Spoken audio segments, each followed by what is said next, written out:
सुना है अजमत खान की बेवा गांव छोड़ रही है। तू अजमत खान की बेवा की बात करती है।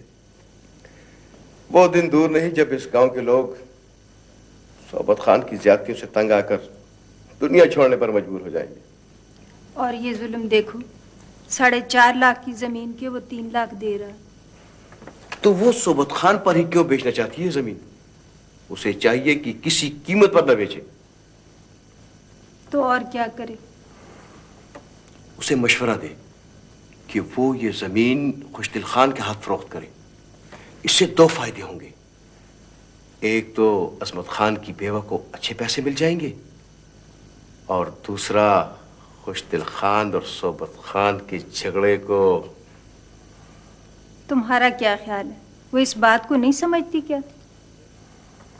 फिर तुम समझे नहीं उसे। वो बहुत बड़ी औरत है। वो नहीं चाहती कि उसकी जमीन झगड़े का बास बने। फिर तो एक ही सूरत है कि कम कीमत वसूल करे। ये भी उसके लिए मुमकिन नहीं है। वो शहर में रहकर बच्ची को आला तालीम दिलाना चाहती है। कह रही थी पहला हक सोबत खान का है, उसने न ली तो फिर वो खुशदिल खान से बात करेगी।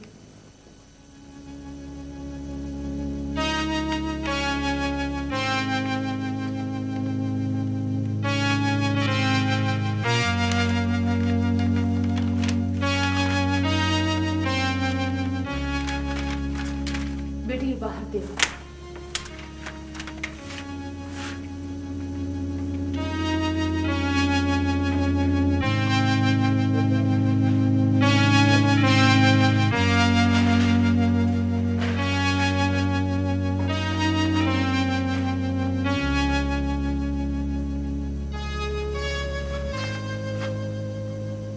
अजमत खान, आज मैंने जमीन बेचकर हौसला खरीदा है। इसके लिए मुझे माफ कर देना। मैं मजबूर थी, बहुत मजबूर, बहुत मजबूर।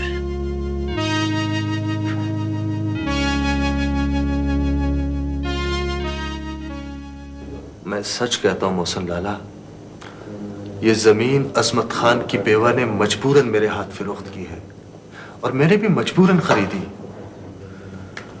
तुम्हें तो पता ही है मेरे पास जमीन की कोई कमी नहीं है।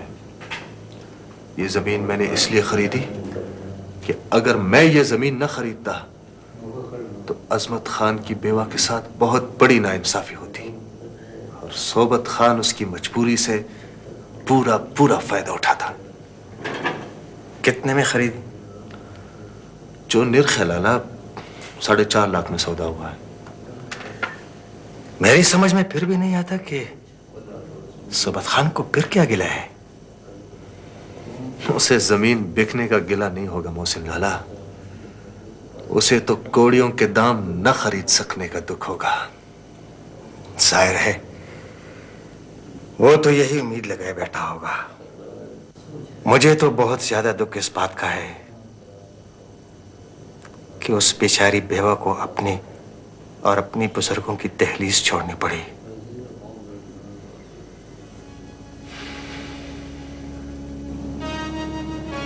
बेटी, तुम्हारे जाने को मुझे बड़ा दुख है, बल्कि मुझे ही क्या सारे गांव को बड़ा दुख है। बेटे तुम सो जाओ जाके। बेटी, तुम तो जानती हो कि मेरी हैसियत का बंदा यहाँ बेजुबान होता है, कुछ नहीं कह सकता। मैं तेरे साथ रो तो सकता हूँ बेटी,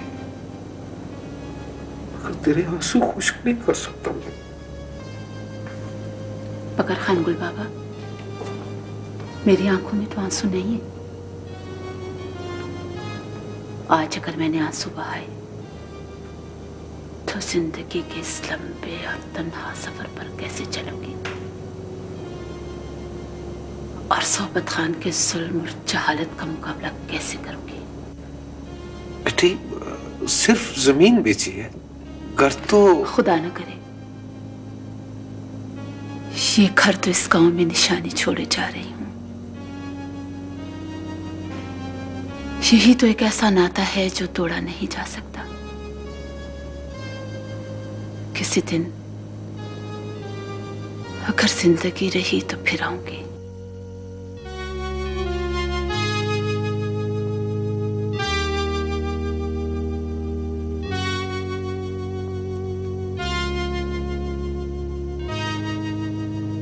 शाज़मा बेटी, मैं गांव को छोड़कर नहीं जा रही हूं। मैं इस गांव को अपने साथ लेकर जा रही हूं। इसकी हर वो चीज अपने साथ ले जा रही हूं जिसका तुझे दुख था। मेरी बेटी, तू पढ़ नहीं सकी, जहालत का ये दुख भी मैं अपने साथ ले जा रही हूं। और तुझसे वादा करती हूं, तेरे हिस्से की तालीम भी मैं शांताना को दिलाऊंगी। शाज़मा, तू बीमारी में तड़पती हुई मर गई और तेरा इलाज न हो सका। तेरा ये दुख भी मैं अपने साथ इस वादे के साथ ले जा रही हूं कि फिर जब लौटूंगी तो मेरे साथ तेरी तरह मजबूर शांताना नहीं होगी, डॉक्टर शांताना होगी, जो इस बस्ती की तमाम औरतों के जख्मों का मरहम होगी। बेटी, आज मैं तुझसे और अपने गांव से इसी हौसले के साथ बिछड़ रही हूं और इसी अज़्म के साथ लौटूंगी।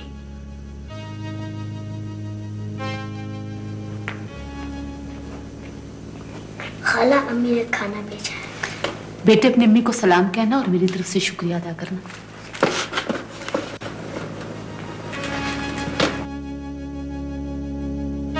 अम्मी, ये पड़ोसियों ने खाना क्यों भेजा है?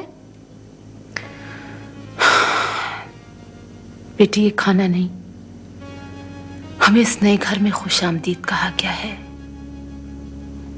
जिस तरह कहते हैं ना, बखैर आखले, बिल्कुल उसी तरह। नहीं डॉक्टर, तुम नहीं जा सकते। क्यों नहीं जा सकता खान जी? जिस गांव से कई पुश्तों से बसने वाली औरत, बेवा औरत, अपनी जायदाद, अपनी यादें, अपनी मोहब्बतें बेचकर जा सकती है, वहां से मैं क्यों नहीं जा सकता? लेकिन जिस गांव से वो गई है वो मेरा नहीं है। यही तो मुश्किल है खान जी। आप सबके अपने गांव हैं, अपने अपने लोग हैं, और उन गांव पर ही नहीं, गांव वालों पर भी आपका हक है मलकियत। मगर मेरी डिस्पेंसरी में आपके तीनों गांव के मरीज आते हैं, मगर मैं सबको नहीं देख सकता। ये कितनी बड़ी ज्यादती है खान जी। आप सबको तो मलकियत का हक है, मगर मैं तो डॉक्टर होकर भी अपने मरीजों पर हक नहीं रखता। परसों देख कुदरत जान मर गई और मैं अपना मुंह देखता रह गया। कल मेरी एक बहन शाज़मा मर गई और मैं अपनी बेड़ियां खोलने में लगा रहा। हाँ जी, मैं रोज रोज नहीं मर सकता, मुझे चले जाना चाहिए। नहीं, किसी एक शख्स की ख्वाहिश की सजा तुम हम सबको नहीं दे सकते।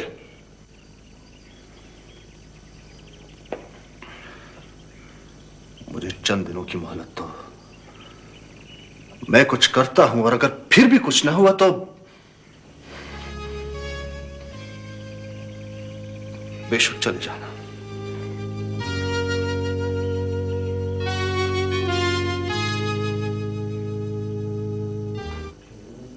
डॉक्टर बहुत दिल बर्दाश्ता हो चुका। वो किसी हद तक नहीं बल्कि मुकम्मल तौर पर अपने मौक़िफ़ में दुरुस्त है। उसे इलाज का पूरा हक होना चाहिए। ये सिर्फ तुम्हारी ख्वाहिश नहीं है मोहसिन अली खान, खुशदिल खान भी ऐसा ही चाहता है। वो इसलिए ऐसा चाहता है कि उसने मेरे गांव के करीब वाली जमीन खरीदी है।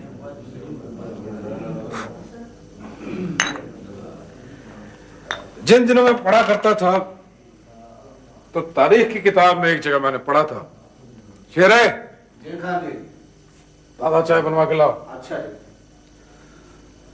तारीख की किताब में मैंने एक जगह पढ़ा था कि किसी इलाके को फतह करना कोई फतह नहीं, असल फतह तो उस इलाके के साथ साथ उस इलाके के लोगों को फतह करना है।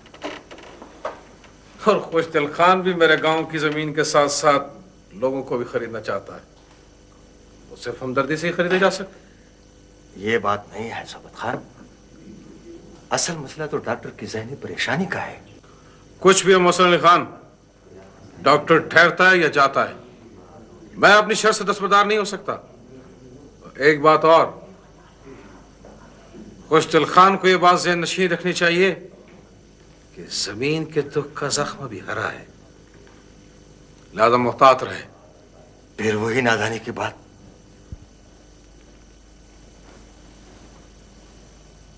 ये क्या हुआ? बोलता क्यों नहीं? मैं क्या पूछ रहा हूं? कभी हंसकर भी बात कर लिया करे, हर वक्त डांट। और क्या करूं? ये निशान देखा है? जरा से ऊपर चोट लग जाती तो। मगर लगी तो नहीं है। हुआ क्या ऐसे? स्कूल में गिर गया था। गिर गया था या किससे झगड़ा हुआ है? एक तो आप पीछे पड़ जाते हैं। चलो आओ बेटा।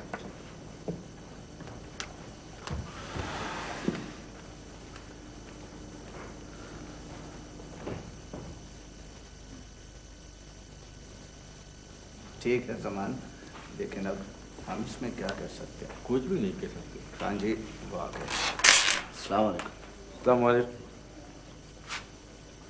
अयाज के चेहरे पर निशान कैसा है? जी वो कल छोटे खान बता रहे थे कि उनका किसी दूसरे लड़के से झगड़ा हुआ है। फिर तुमने मुझे बताया क्यों नहीं? जी आप घर पे नहीं थे। मास्टर गुलाम नबी, मेरे बेटे को किसने मारा है और क्यों मारा है? हाँ जी, बच्चे तो बच्चे ही होते हैं, अब मैं क्या कह सकता हूँ। बहुत नाअहल मास्टर हो। जी, इसीलिए मैंने इस्तीफा दे दिया। अच्छा, तो तुम भी गांव छोड़ रहे हो? ठीक,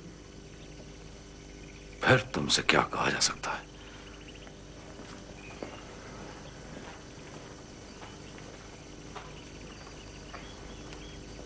अच्छा किया इस्तीफा दे दिया, वरना आज खैर नहीं थी।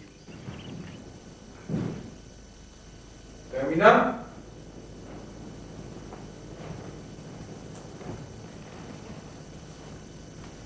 तहमीना?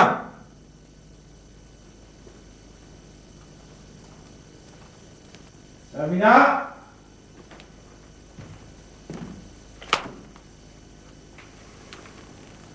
क्या बात है? तुम तो कह रही थी कि अयाज गिर गया और गिरने से चोट आई है उसे। तो और क्या कहती? सच सुनने की हिम्मत कहाँ है आप में? किसी लड़के ने झगड़ा किया उससे। लड़के ने नहीं, लड़कों ने, और वो भी आपकी वजह से। लड़के उसे अयाज नहीं, जालिम और कातिल का बेटा कहते हैं, और उससे बर्दाश्त नहीं होता। अच्छा, तो बात यहां तक पहुंच गई है।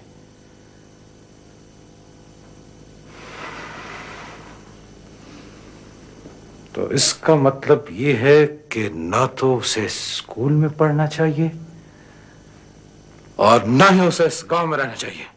हाँ, लोग वैसे ही गांव छोड़ रहे हैं और उसे तुम खुद निकाल दो।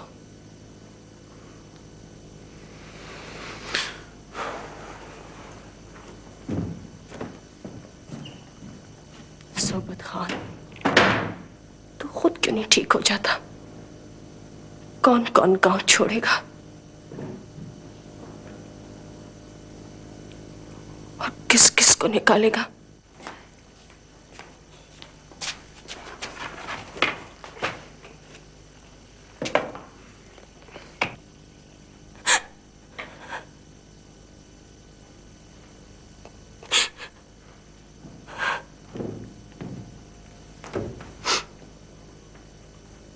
बस करो ये रोना धोना। अयाज की बेहतरी इसी में है कि वो शहर में पढ़े। ताकि तुम्हारे मत बहस करो मुझसे। मैंने ये फैसला किया है कि वो शहर में रहे। मैंने ये फैसला भी किया है कि वो साल में सिर्फ एक मर्तबा गांव आएगा, गर्मियों की छुट्टियों में। तुमने तो अपने आप को छुपाने का इंतजाम कर लिया, मगर मेरा और अयाज का क्या बनेगा? नहीं सोबत खान, नहीं, मैं मर जाऊंगी, मैं मर जाऊंगी। कुछ नहीं होगा, तुम जब चाहो शहर से मिलने जा सकती हो। चलो फोन पे बात करते से उससे। गांव से शहर ही जा रहा है वो। आजकल तो बच्चे पढ़ने के लिए दूसरे मुल्कों में जा रहे हैं। हाँ, मिलना से।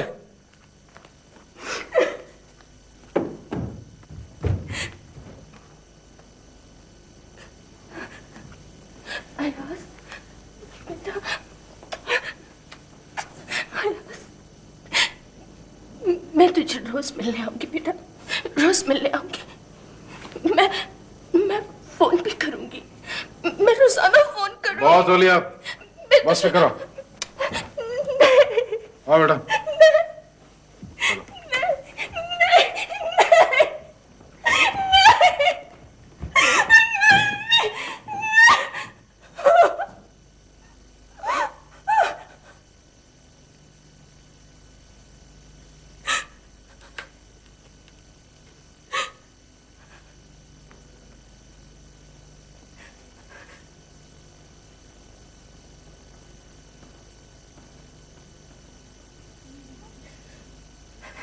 अयाज, अयाज बेटा, वालेकुम सलाम। कैसे हो बेटा? तबीयत तो ठीक है ना? मैं याद आ रही हूँ, बहुत याद आ रही हूँ।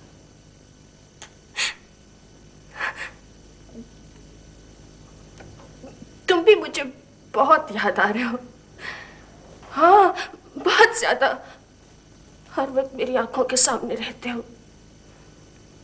कभी कभी तो मैं तुम्हें आवाजें देने लगती हूँ, भूल जाती हूँ कि तुम घर पर नहीं हो। हाँ, बाबा, तुम्हारे बाबा ठीक है, बाबा से बात करनी है।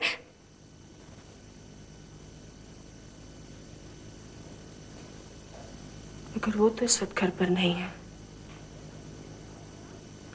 हेलो अयाज, अयाज,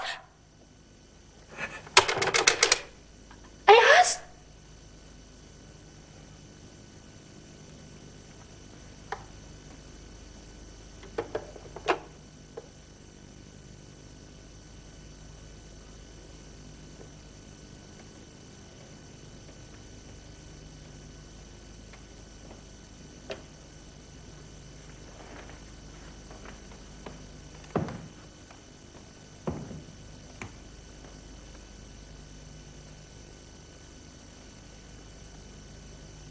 तुमसे बात करना चाहता था,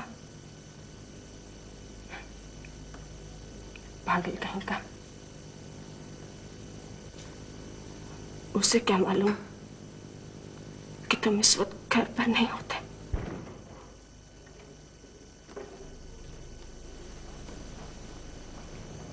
सो रहे थे, जाग रहे थे।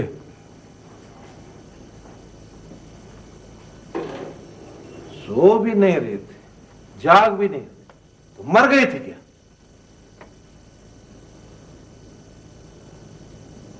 थोड़ी देर के लिए जिंदा हो गई थी, मगर तूने आकर फिर मार दिया।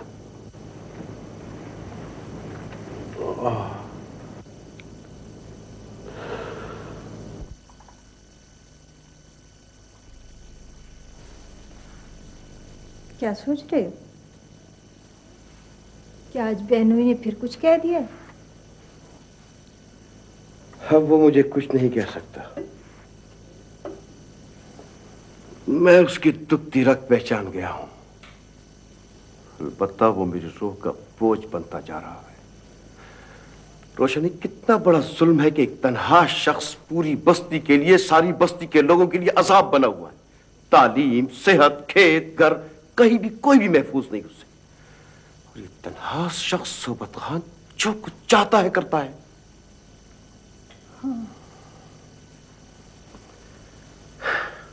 कभी कभी मैं सोचता हूं कि हम जी कैसे रहे हैं। पहले तो कुछ उम्मीद थी कि शायद खुशदिल खान इसका तोड़ साबित होगा, मगर नहीं। अब तो लगता है जैसे वो भी सजा तो वो भुगत रहा है अशमत खान, मगर एहसास नहीं है उसे। अकलौता बेटा है और वो भी आंखों से दूर। सोबत खान, तू जिस जहां में रहता है वहां बहुत कहमा कहमी है, हंगामे है।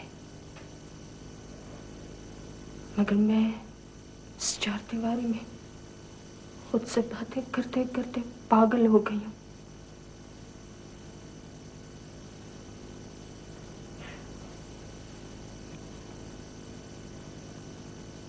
एक खिलौना था, दिल बहल जाया करता था। तू मुझे इस लहजे और इन लफ्जों से तोड़ने की बहुत कोशिश करती हो तमीना।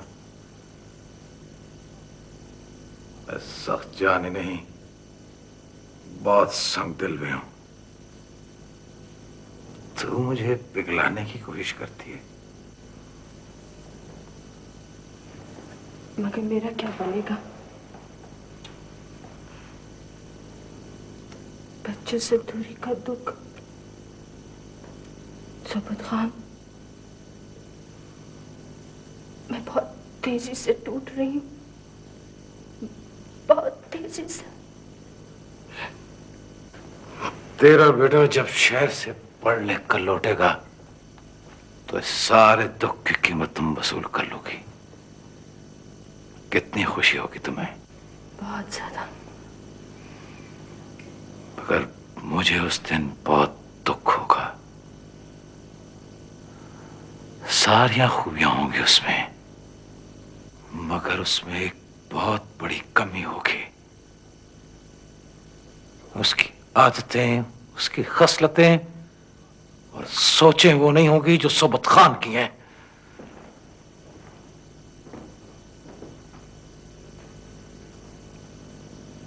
इसी एक बात ने तो मुझे जिंदा रखा हुआ है सोबत खान। हेलो हेलो, अयाज बेटा। जी अम्मी। अब तो तेरी तालीम भी मुकम्मल हो चुकी है बेटा। मैं कब तक तुझे मिलने आऊंगी? बस अब तो सब कुछ छोड़ के गांव वापस चला। अम्मी, मेरी तस्वीरों की नुमाइश होने वाली है, वो हो जाए तो बस फौरन आ जाऊंगा। जल्दी आ जाना बेटा।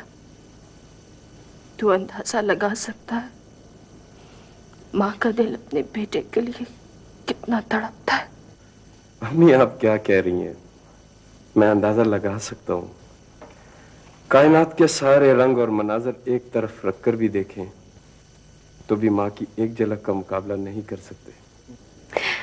मेरा बेटा मुसव्विर हो गया है, इसलिए बातों में भी रंग भरने लगा है। बताए ना कौन है फोन पर? तेरे साथ कौन है? कोई भी नहीं है अम्मी, कोई भी नहीं है। अब तू माँ से भी झूठ बोलने लगा है। कमरे में तो एक मैं हूँ, एक मेरा ईजल है और एक मॉडल।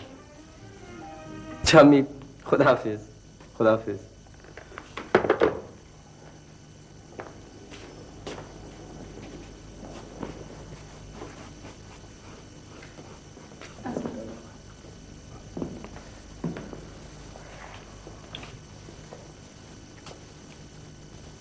देखा शानदाना, मैंने तुमसे कहा था ना कि मेरा शागिर्द इंतहाई टैलेंटेड है। वो तुम्हारी पोर्ट्रेट मुझसे भी अच्छी बनाएगा। नहीं सर, ऐसी बात तो नहीं है जी। क्या, आओ चाय पी लेते। Thank you.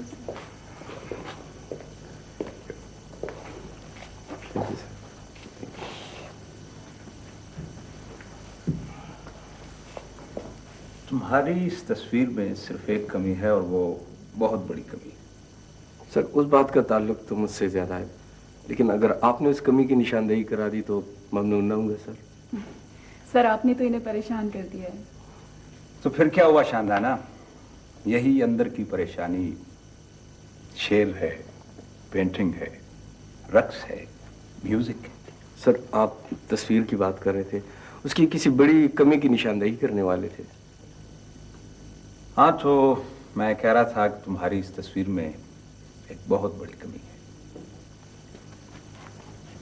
एक शायर था, एक दिन उसकी महबूबा मर गई। जब वो उसकी मैयत के पास गया तो उसे कहने लगा, ऐ मेरी महबूबा, लोग कहते हैं मैं बहुत बड़ा शायर हूं, मेरे कलाम में बेपनाह तासीर है, मेरी सोच लोगों की शरियानों में लहू के साथ दौड़ने लगती है।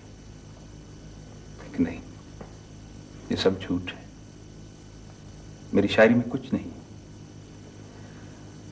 काश मेरी शायरी में इतनी कुव्वत होती कि मैं अपने शेरों की हिद्दत से तुम्हारे ठंडे जिस्म में जान डाल सकता। बेटी, हम हूबहू तस्वीर तो बना सकते हैं मगर उसमें जान नहीं डाल सकते। तुम्हारी तस्वीर में यही एक कमी है। बहुत अच्छी पोर्ट्रेट बनाई है तुमने। Thank you sir. सर इतनी बातें हो गई हैं, पोर्ट्रेट भी मुकम्मल हो गई है, लेकिन आपने इनका तारुफ नहीं कराया। तारुफ के बाद अगर ये पोर्ट्रेट बनती तो उसमें तारुफ के वसीले का रंग भी झलक रहा होता और ये अच्छी बात ना होती। अब जो ये पोर्ट्रेट मेरे सामने है,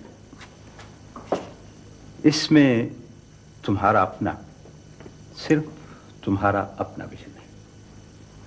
यही बात है कि इसमें अब सिर्फ तुम और शानदाना नजर आ रहे हैं।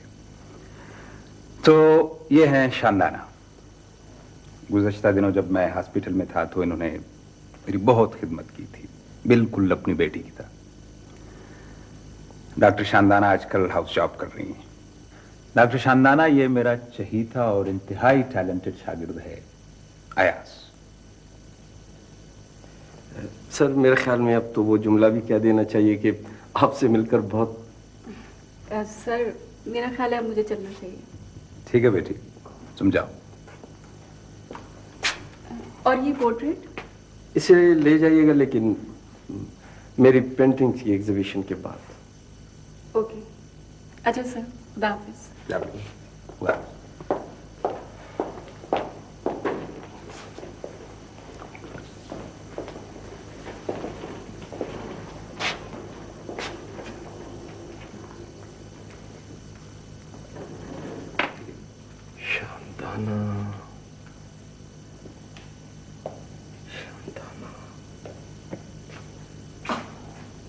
अयाज, क्या सोच रहे हो?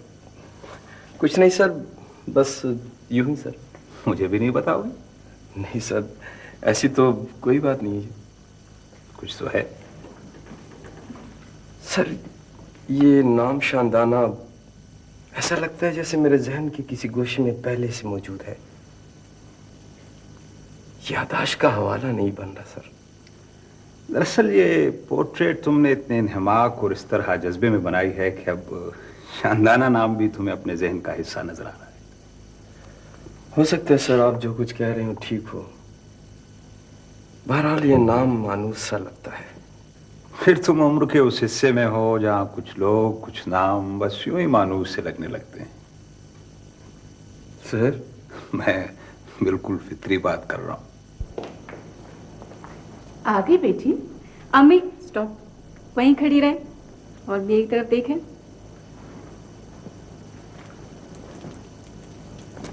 जरा गौर से देखें। कैसी लग रही हूं मैं? ये आज तुझे क्या हो गया है बेटी? कुछ भी नहीं हुआ अम्मी, पहले आप ये बताएं मैं कैसी लग रही हूँ। बहुत अच्छी लग रही है, बहुत ही अच्छी। मगर तू ये सब मुझसे क्यों पूछ रही है? मैंने आज पहली मर्तबा तुझे देखा है क्या? आपने तो पहली बार नहीं देखा, मगर मैंने तो आज अपने आप को पहली बार देखा है। शानदाना, ये तुझे क्या हो गया है? बेटी, मैं आजकल की तरह पढ़ी लिखी नहीं हूँ, लेकिन अनपढ़ भी नहीं हूँ।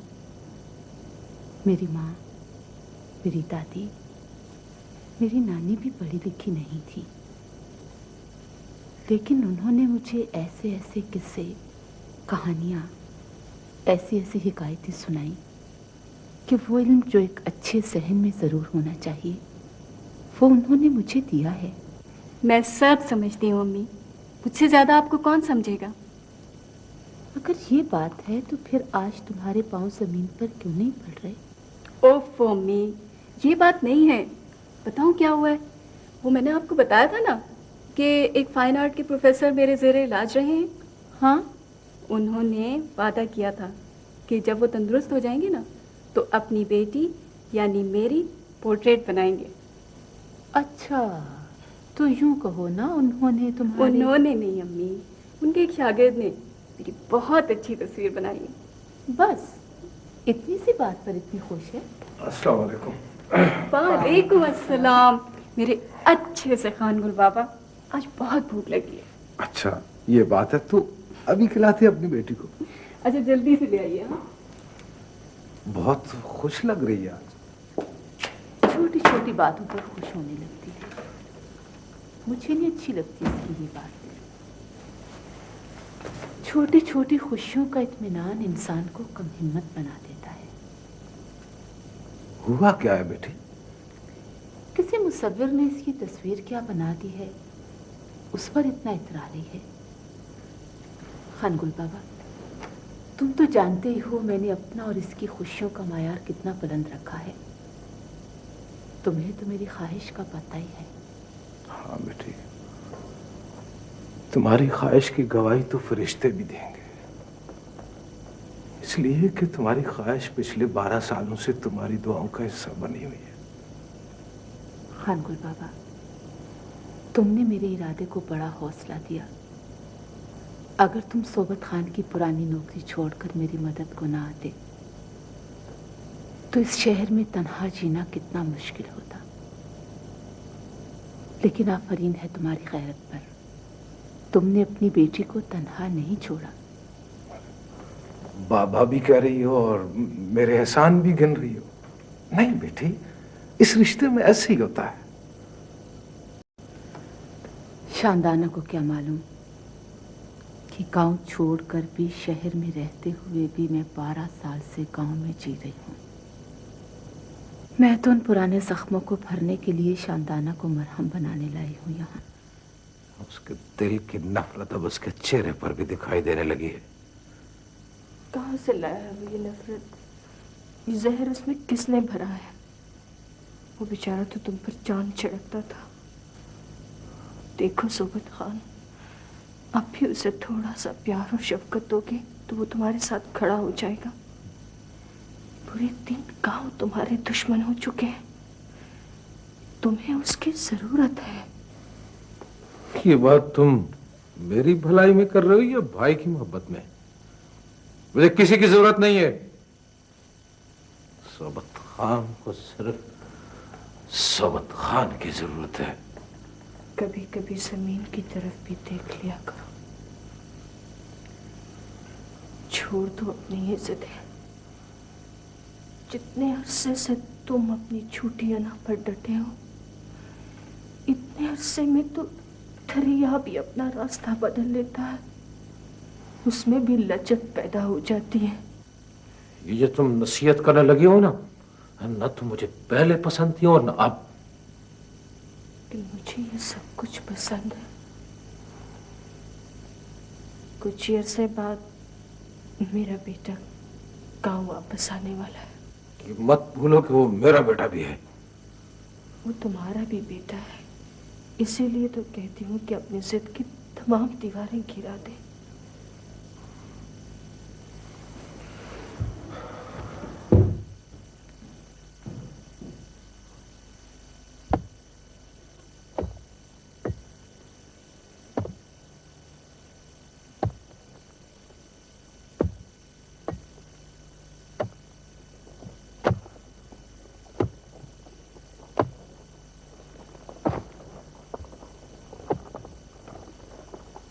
चलो हमारे साथ।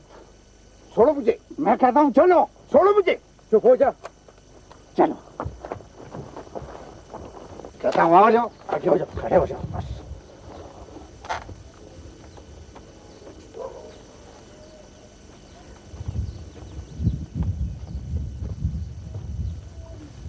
हाँ,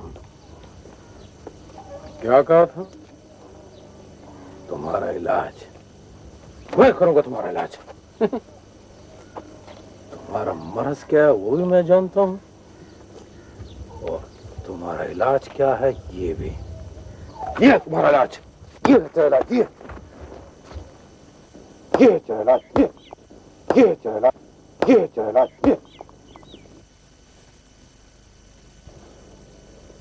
मैंने तुम्हें मशवरा भी दिया था कि खुलकर बात मत करना, मगर तुमने मेरी बात ही नहीं मानी। मज़ारों के मुकाबले में खान कभी कमजोर नहीं होता। पहाड़ किसी हालत में हो पहाड़ ही होता है। मगर ये जुल्म है फरीदुल्लाह, इसका हल हमारे पास है इसका हल हमारे पास। अगर हमारी नफरत से डिस्पेंसरी जरूर खुल सकती है। खुशदिल खान के गांव वालों ने मुझे बताया है कि खुशदिल खान ने डिस्पेंसरी खुलवाने का अहद कर रखा है। बात इतनी आसान नहीं है। सोबत खान भी बड़ा जिद्दी है। लाला, मैं आपका छोटा भाई हूं, मुझे सेब तो नहीं देता कि आपको मशवरा दूं, मगर सच्ची बात यह है कि गांव वालों की राय हमारे बारे में बहुत हद तक बदल चुकी है। अब वो हमें कुछ अच्छे लफ्जों से याद नहीं करते। तुम ठीक कहते हो लाला, अगर मैं ठीक कह रहा हूं तो फिर आप ये क्यों नहीं कहते कि इस दफा डिस्पेंसरी जरूर खुलेगी? खुलेगी जलील खान। मैंने इंतजामिया से वादा किया हुआ है, और फिर सोबत खान के गांव में हमारे दोस्त रहते हैं, रिश्तेदार रहते हैं। वैसे भी सोबत खान के गांव के लोग आखिर इलाज से महरूम ही क्यों रहे। सोबत खान माने या न माने, इस दफा डिस्पेंसरी जरूर खुलेगी, बल्कि आइंदा बंद ही नहीं होगी। और अगर सोबत खान ना माने तो हम किस काम आएंगे खान जी? जावेद ठीक कहते हैं लाला, अब के बाद सोबत खान की धांधली नहीं चलेगी। सारा गांव जला फना बैठा है आपके एक इशारे पर। बात यह है खुशदिल खान, काम हो नेकी का और किया जाए जबरदस्ती से, जोर से, बुराई से। नहीं नहीं, ये कोई अच्छी बात नहीं है। आ जाओ जरा चाय का कह दो। मैं खुद भी नहीं चाहता लाला, लेकिन इसके अलावा आखिर हल क्या है? एक हद होती है हठधर्मी की, जिद की। देखो खुशदिल खान, डिस्पेंसरी बगैर किसी इख्तिलाफ के खुल सकती है, लेकिन उसके लिए तुम्हें काम करना होगा। सोबत खान को खदशा है कि तुम उसके गांव की जमीन खरीदने के बाद उसके गांव के लोगों को भी अपने साथ मिलाना चाहते हो। कैसी बात कर रहे हो लाला? तुम खुद ही ईमानदारी से कहो, इस बात में कोई सदाकत है? मैं सब जानता हूं, लेकिन सोबत खान के खदशात का क्या किया जाए? तो फिर क्या करना चाहिए? मेरी मानो तो उसकी गांव की जमीन वापस कर दो, जितनी की है उतने में दे दो। क्या बात करते हो लाला? मैं तुम्हारे कहने पर अपने सर में खाक तो डाल सकता हूं, लेकिन जिल्लत का जो लिबास तुम मुझे पहनाना चाहते हो वो मेरे लिए पहनना मुश्किल ही नहीं, नामुमकिन भी है। ऐसा कभी नहीं हो सकता लाला। क्यों नहीं हो सकता? सोबत खान और तुमने उस जमीन में फसाद और झगड़े के अलावा क्या बोया है, क्या काटा है? 15 जरीब 100 न उगाने वाली जमीन तुम दोनों की दुश्मनी की वजह से बंजर पड़ी है। लाला, अब एक फैसला मेरा भी सुन लो। डिस्पेंसरी को तो बाद में देखेंगे, लेकिन ज़मीन अब बंजर नहीं रहेगी।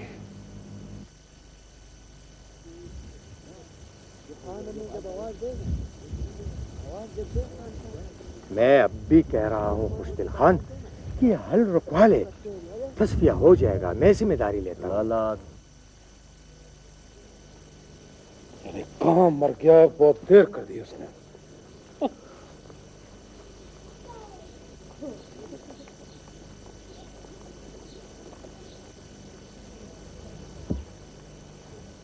ये क्या अकेले में उठाए चले आ रहे हो? गांव वाले कहाँ हैं, मजारे कहाँ हैं? मैं क्या पूछ रहा हूं तुमसे? गांव वाले इसलिए नहीं आए कि वो खुशदिल खान को हक पे समझते हैं, और मजारे वो भी आना नहीं चाहते। हरामखोर, तुम्हें उन्हें जबरदस्ती साथ लाना चाहिए था। हर काम जबरदस्ती नहीं होता खान जी। मैं भी आपके साथ नहीं जा सकता। खरीदी हुई जमीन पर खुशदिल खान को हल चलाने से कोई नहीं रोक सकता। तुम्हारी तरह के लोग, मौत से डरने वाले लोग उसे नहीं रोक सकते, मगर मैं उसे रोक सकता हूं, और मैं उसे रोकूंगा।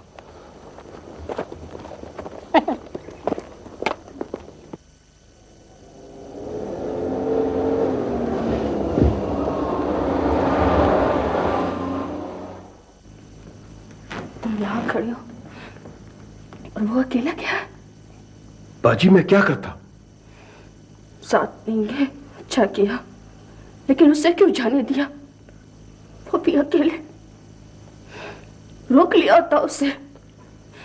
अगर उससे कुछ हो गया हशमत, तो मैं जीते जी मर जाऊंगी मैं। हशमत जाओ उसको रास्ते में रोक लो, जाओ।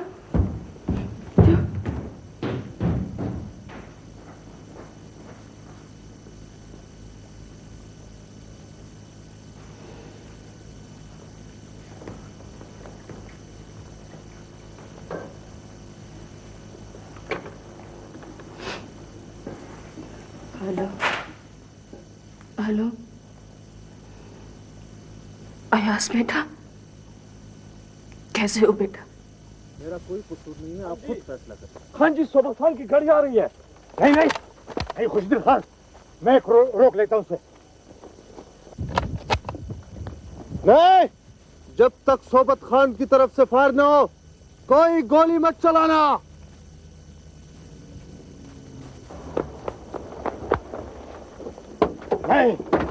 नहीं सोबत खान, मैं तुम्हें आगे जाने नहीं दूंगा। मैं जरूर जाऊंगा मौसम अली खान, मेरी जिंदगी में वो नहीं चला सकते। मैंने कहा ना, तुम नहीं जा सकते। हौसला बैठ कर बात करते हैं। आप बातों से कुछ भी नहीं होगा। सब कुछ होगा। आओ बैठो। नहीं सोबत खान, सब ठीक हो जाएगा। बैठ जाओ आराम से मेरे भाई।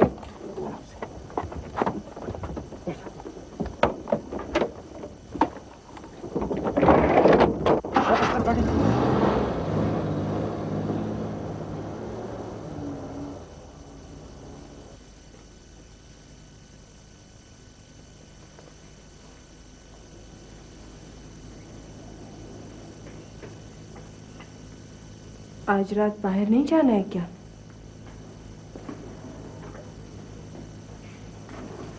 लेकिन उसका ये मतलब हरगिज नहीं। मुझे बाहर जाने से खौफ आता है। तुम्हारे बारे में ये बात कभी भी मेरे जहन में नहीं आ सकती।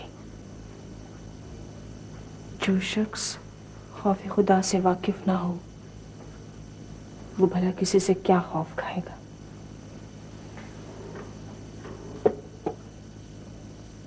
सोबत खान, हर काम के लिए एक उम्र होती है, एक वक्त होता है। मेरी मान अपनी सब जिद्दें छोड़ दे, खत्म कर दे ये सब दुश्मनियां। लगता है तुम्हारे ख्याल में मैं हर मास पर शिकस्त खा चुका हूं। नहीं, जब तक सोबत खान जिंदा है वो कभी पसपा नहीं होगा। कैसी बातें करते हो? हकीकत को तस्लीम क्यों नहीं करते? तुम बहुत मुश्किल में हो। खानी और सरदारी पैसे और जायदाद से नहीं होती। इसके लिए सर चाहिए, बाजू चाहिए, पीठ से पीठ मिलाकर लड़ने वाले दोस्त चाहिए। और तुम अकेले रह गए हो, बिल्कुल अकेले। सोबत खान, अकेला तो समंदर भी खुश्क हो जाता है, उसे भी बहुत से दरियाओं का सहारा लेना होता है। मुझे सबसे ज्यादा गलत तेरे भाई से है। तुम तो आज गिला कर रहे हो, वो 25 साल से शिकायत कर रहा है। तुम चाहो तो वो अब भी तुम्हारा साथी बन सकता है। अयाज गांव आने वाला है, उसकी शादी नगीना से कर दो। और हशमत इनकार इसलिए नहीं करेगा कि मंगनी बहुत पहले हो चुकी है, यही कहना चाहती हो ना? और नहीं, मैं अयाज की शादी उसकी बेटी से कभी भी नहीं करूंगा। ये मंगनी हशमत के लिए अजाब बन जाएगी। जैसे जैसे उसके बेटी की उम्र ढलेगी, वैसे वैसे उसकी कमर का बल ज्यादा होता जाएगा। मेरी यही एक जिद उसे झुकाने के लिए काफी है।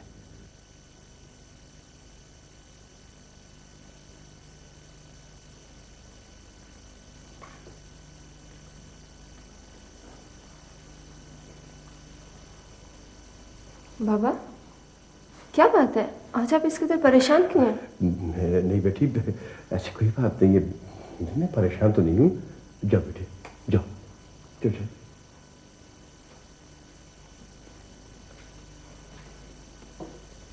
बेटी,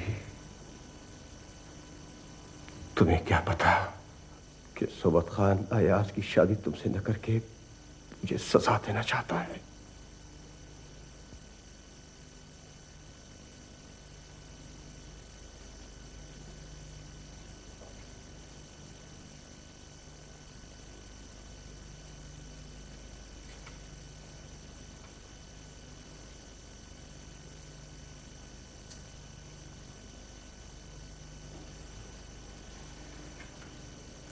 नगीना, क्या बात है?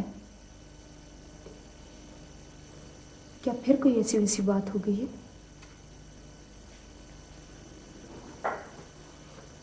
जुबैदा, आखिर हम कब तक सोबत खान की जुल्म की चक्की में पिसते रहेंगे? जब तक सोबत खान जिंदा रहेगा। मगर हमें क्यों नहीं मौत आती? ये भी कोई जिंदगी है जो हम गुजार रहे हैं। नगीना, हौसला मत हारो। अगर सोबत खान अयाज से तुम्हारी शादी नहीं करना चाहता तो ना करें। बुरी बात तो तब होगी ना जब इनकार तुम लोगों की तरफ से होगा। नहीं जुबैदा, मैं एक बार अयाज के नाम की चादर ओढ़ चुकी हूँ। अब मैं किसी और चादर से सर नहीं ढांप सकती। लेकिन ये भी तो सोचो ना, अयाज एक पढ़ा लिखा होकर गांव की एक अनपढ़ लड़की से शादी कर लेगा। डॉक्टर शामदाना कहाँ मिलेगी? आप मेरा नाम को बता दो बस। डॉक्टर शामदाना, यस, आपके कोई गेस्ट है? ओके जी, मैं आ रही हूँ। वो आ रहे हैं। बहुत शुक्रिया सर, थैंक यू। आप अभी तक नहीं बैठे? आपकी रिपोर्ट तैयार है, ले लें।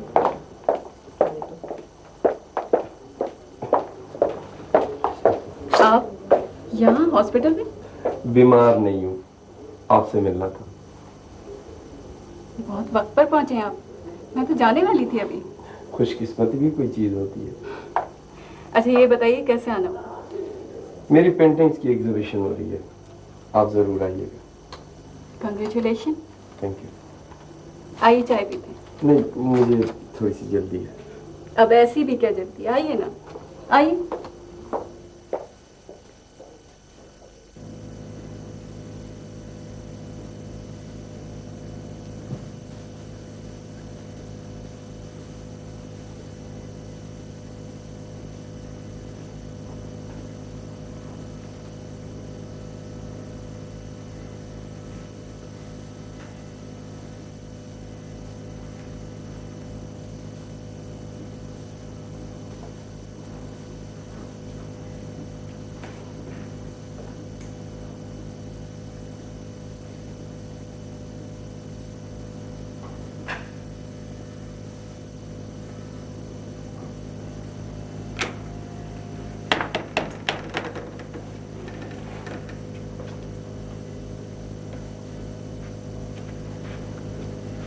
शानदाना।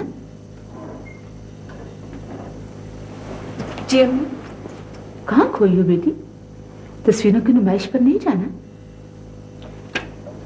अम्मी वाकई मुझे तो बहुत देर हो गई है, मैं अभी तैयार होके आती हूँ। अच्छा।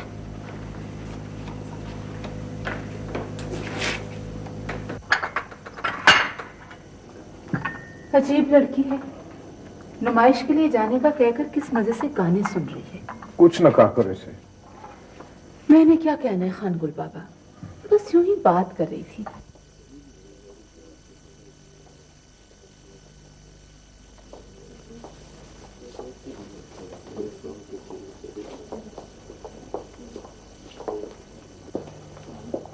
कितनी अच्छी पोर्ट्रेट है इनकी है, फैंटास्टिक। एक बात सुने। अस्सलाम वालेकुम। जी, ये आपकी पोर्ट्रेट बहुत अच्छी है, बहुत खूबसूरत है। Thank you. किसने बनाई है?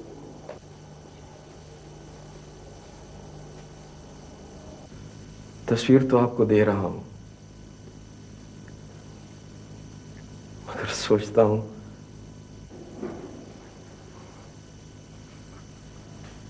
Please. Thank you, thank you very much. My pleasure. Okay, खुदा हाफिज। खुदा हाफिज।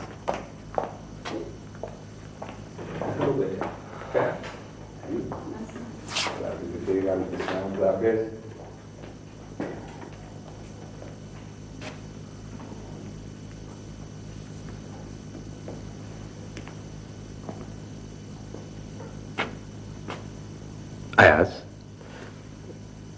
जी सर। शानदाना तस्वीर ले गई? जी सर। अयाज, मैं से कुछ कहना चाहूंगा।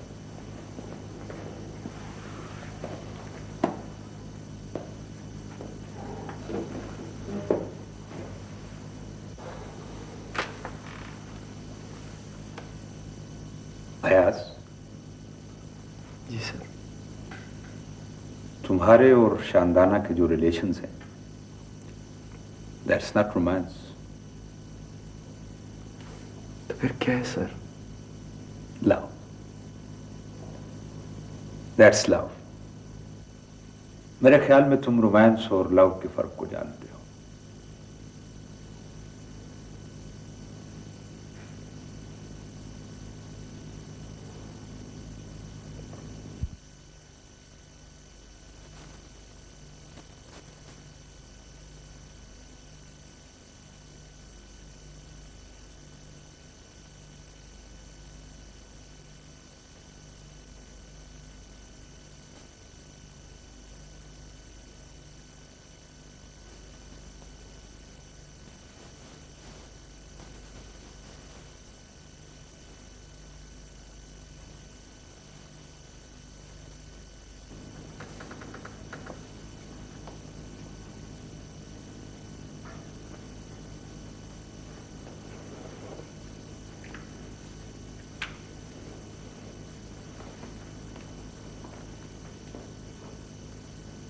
बेटी,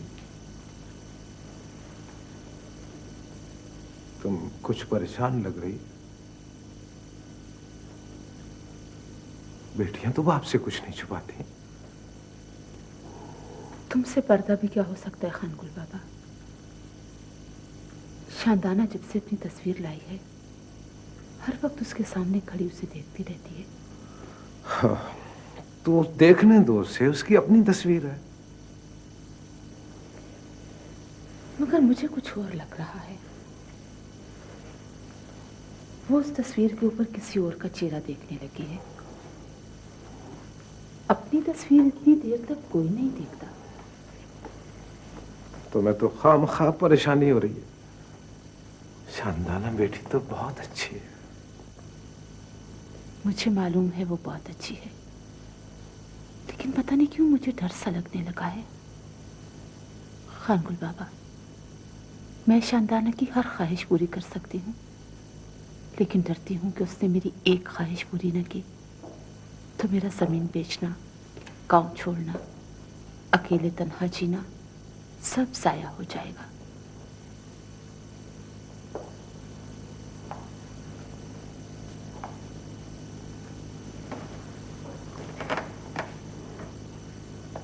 नहीं अम्मी,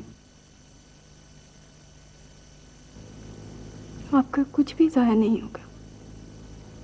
जिन जख्मों के लिए आपने मुझे मरहम बनाया है वो सारे जख्म मेरी आंखों में सजे हैं। अपनी माँ का इज़हार और मकसद हर वक्त मेरे सामने रहा है। और वो तस्वीर? नहीं अम्मी नहीं, मुझे आपसे ज्यादा कोई भी अजीज नहीं हो सकता, कोई भी नहीं।